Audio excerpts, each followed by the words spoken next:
I'd like to discuss the history of recorded music. When we say recorded music today, we think of a CD spinning in a CD player, being read by a laser. But that technology has only been around since about 1982. And the preceding 1,000 years before that was a long struggle to try to accurately reproduce sound. Any discussion about recorded music starts with a discussion about recording information.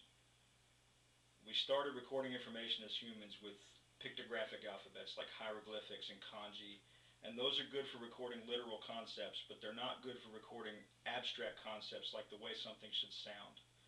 And it was about 500 years ago that we invented the staff with notes, written notes, that all musicians had a standard where we could reproduce sounds as we saw them on the page.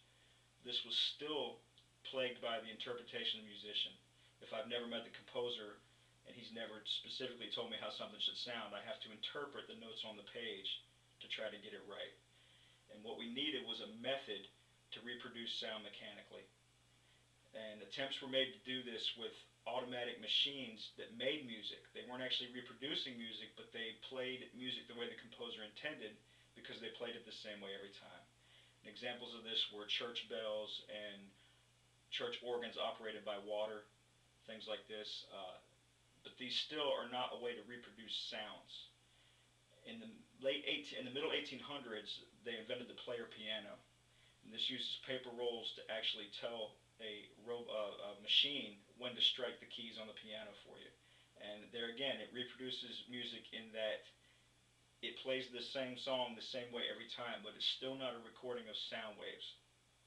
It wasn't until they invented the diamond stylus and captured the ability to cut grooves into a wax disc or a lacquer barrel that the information could be recorded in the form of sound waves in audiographs and sound recordings like the Victrola or Thomas Edison's record player.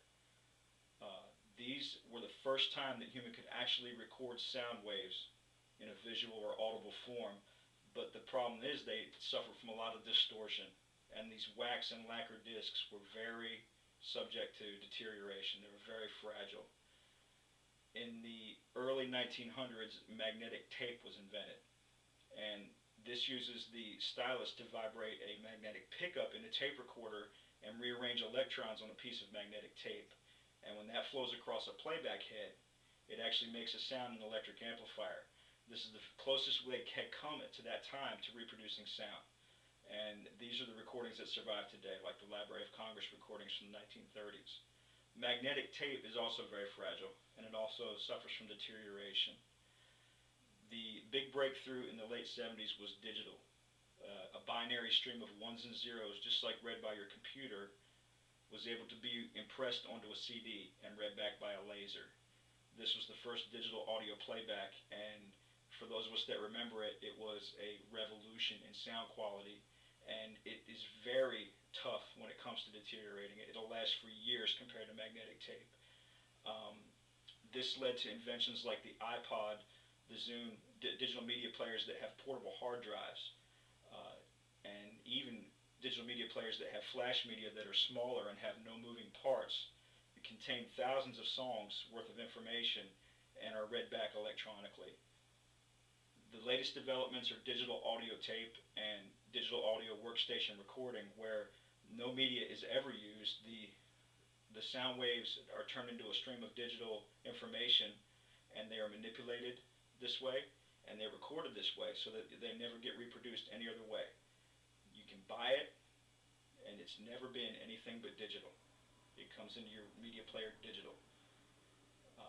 I hope I've shed some light on the history of recorded music, and I think if Bach or Mozart were alive today, they would be amazed at the ability we have. Because before this ability was created, any notes played by musicians simply faded into the ether and were gone forever.